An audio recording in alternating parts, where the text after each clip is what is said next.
So, what's up mga Pillow Ones, and for today's videos nga pala tayo siyempre mag-a-unpack tayo nitong pinaprame ko na Twice concert memorabilia. So,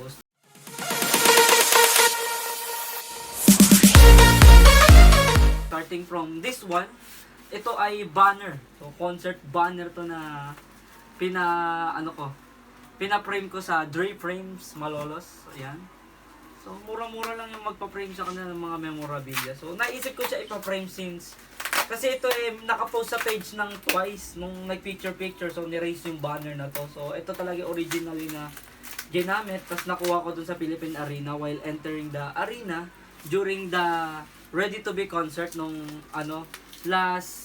September 30, if I'm not mistaken, 2023. September 30, hindi ko alam to. Ito nga pala yung shorts ko naman na from Korean Vibes. So, yun. Kung gusto nyo ng mga K-pop t-shirt na, pwede pang lakad. Yan, pwede yun. So, ito na. Yan, this one. Ayan, di ba?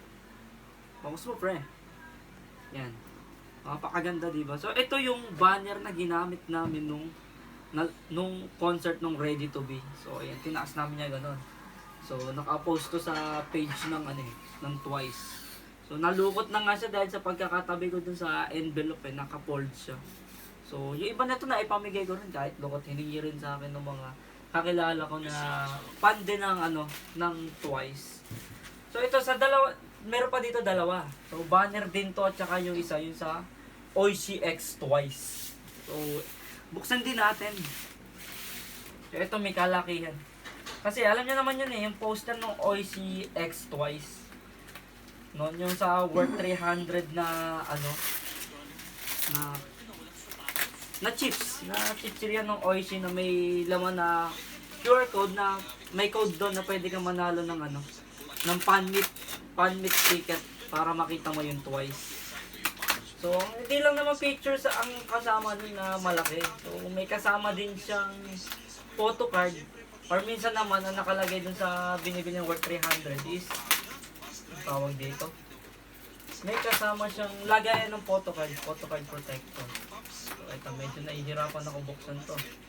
Ang daming tape. So, bali, dalawang klase yun Ito, glass lang yung ginamit dito. Doon sa malaki, acrylic yung ginamit ko. Ayan, lahin natin. Ano kaya itong una ko nakuha? This one. Oh, yan. Oh. This one. So, ito yung sa Oishi X Twice. Oh, yan. Naka-fold siya sa apat talaga. So, normal talaga na may guhit siya dito. So, acrylic glass yung ginamit dyan. And ito yung panghuli ko na pinabalot. Pina-frame. Ito yung sa last concert na na-attendant ko ng Twice. Yung wala si Jonghyun kasi nagkasakit doon. So, ito acrylic ginamit ko dito. Ito banner din. Ayan o. Ito yung banner na ginamit ko nung concert din na yun. So, marami akong extra nito Pero ito yung real na ginamit ko nun. Ito, so marami yung nahingi ko. Nang hingi ako siguro 6 pieces. Tapos pinabigay ko. Tapos ito yung tinabi ko. Yung real na hinawakan ko nung nag-raise nung banner kami. So, ayan. So, ayan sila. Ayan. So, banner. Ayan. So, Oishi X Twice. Poster. Tapos ito banner.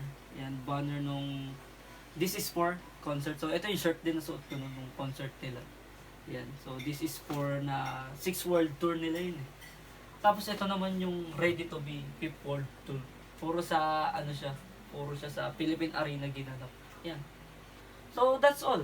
So, binigyan ko lang kayo ng idea kung gusto niyo i-preserve yung mga memorabilia nyo or yung mga gamit nyo. So, di ko alam kung i-open ko siya for bidding or for selling. Since malapit sa akin tong bagay na to kaya pina-frame ko. Pero I have an extra naman nito. Pwede ako magpagawa pa ng isa nito tapos yun yung ibibigay ko or yung ibebenta ko sa inyo. So ayun lang naman. So that's all. So thank you for watching this video. So don't forget to like, share, and subscribe para sa mga more videos pa. I make a lot of video. Hindi lang tungkol dito. So merong mga tungkol sa travel, tungkol sa food, as tungkol sa pyrotechnics. So, yun naman. So, cultural naman tayo doon. So, ayun lang. Maraming salamat sa panonood.